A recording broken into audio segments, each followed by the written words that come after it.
I do find it helpful to create a quick little template just to ensure I make the pieces symmetrical and can replicate them a few times for the project. But even those I don't actually measure, I just lay out something that looks right to me at that given moment.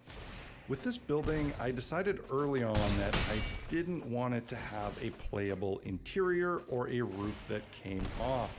I think that's kind of a fool's errand for tabletop RPG buildings, and I recommend you checking out my video on the subject.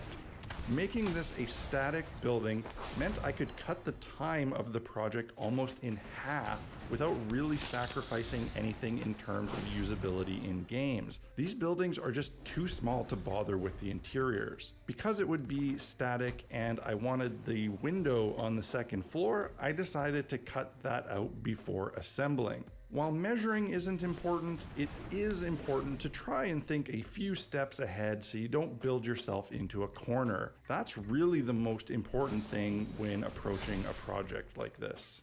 For the window, I used some laser cut MDF windows that I got from shiftinglands.com. They're convenient, durable, and ready to use.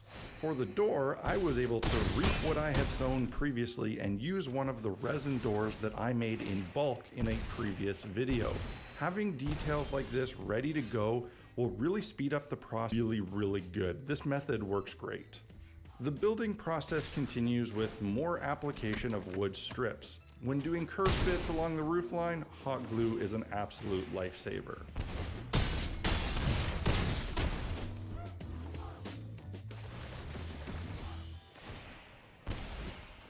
The second day of this build was started with an important decision: the overhang.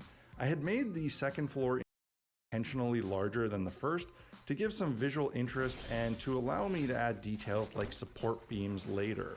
But up until this point, I didn't know how I would orient that overhang. In the end, I decided to flush up the walls on two sides and create an offset overhang that I thought looked the most interesting.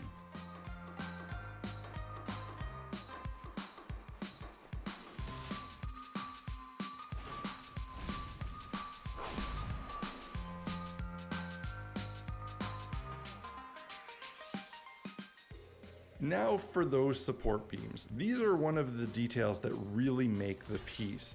The Proxon and a wire brush make quick work of creating these timbers. Again, everything is cut to length without measuring and instead just by holding it up and eyeballing the length. When doing these types of details, it's crucial that you remember to add some wood grain to the end cut of the exposed foam.